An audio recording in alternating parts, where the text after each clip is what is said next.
আসসালামু আলাইকুম বন্ধুরা। আপনাদের দেখিয়েছিলাম যে আমি ২ দিন আগে কিছু ফিশিং ট্র্যাপ কিনেছিলাম। তো আজকে ওই ফিশিং ট্র্যাপগুলো আমি পরীক্ষা করব। তো এই যে খাবার তৈরি হচ্ছে সিম্পল আটা দিয়ে কিছু গোল বলের মতো তৈরি করা হলো। এগুলোই আমি ফিশিং ট্র্যাপের মধ্যে দিয়ে দেব। আমার কাকিমা উনি এগুলো তৈরি করে দিয়েছেন আমাকে। কাজিনরা আমাকে হেল্প করছেন। ওনারা এই আটার গোলগুলা ফিশিং ট্র্যাপে ঢুকিয়ে দিচ্ছেন। প্রতি ট্র্যাপে ২ টো করে দিতে বললাম। মোট ৩টে ফিশিং ট্র্যাপ আছে এখানে। তো এগুলো দিয়ে দেওয়া হয়ে যাচ্ছে। আশা করছি কিছু মাছ এর মধ্যে ঢুকবে। তো ফিশিং ট্র্যাপের প্রথম যে সমস্যাটা আমার চোখে পড়লো সেটা হচ্ছে এগুলো ভেসে থাকছে। এটা নিয়ে যতগুলো ভিডিও আমি দেখলাম কেউই ভেসে থাকার বিষয়টা বলে নাই কিন্তু।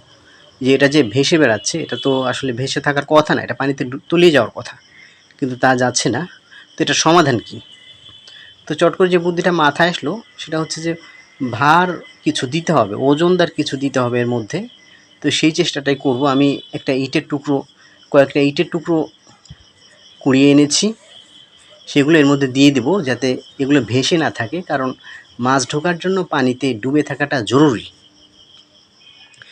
দেখুন আমি যে ইটের টুকরোগুলো এর মধ্যে দিয়ে দিচ্ছি।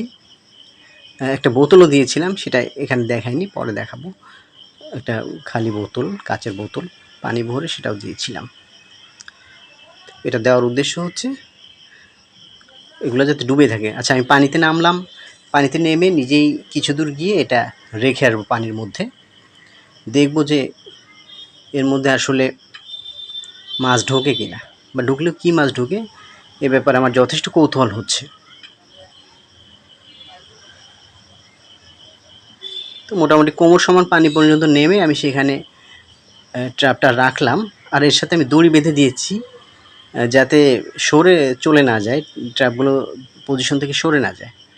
দড়ি বেঁধে ওপরে রেখে দেবো দড়িটা।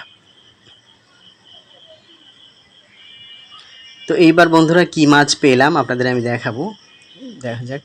তুলে এনেছি, প্রায় আধ ঘন্টা পরে তুলে এনেছি। আপনারা দেখুন কী মাছ পেয়েছি। ফিশিং ট্র্যাপে কী মাছ পেয়েছি।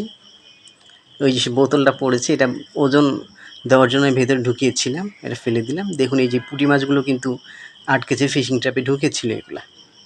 বেশ কয়েকটা পুঁটি মাছ আটকেছে। এটা একটা ট্র্যাপের মাছ দেখালাম আপনাদের, বাকিগুলো দেখানো হয়নি আসলে। বেশ কয়েকটা মাছ পড়েছে।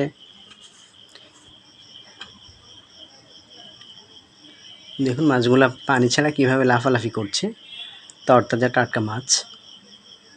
এগুলো অবশ্য আমার পেছনের পুকুরটাতে ছেড়ে দিব, কারণ এগুলো আরও বড় হবে। এর চেয়ে কমপক্ষে দ্বিগুণ বড় হতে হবে আরও এদেরকে, যেহেতু এরা সরপুঁটি মাছ, দেশি সরপুঁটি মাছ। সরপুঁটি বলতে অনেকে আবার জাপানি পুঁটি মিন করে। তো বন্ধুরা আজকের ভিডিও এই পর্যন্তই। ধন্যবাদ সবাইকে।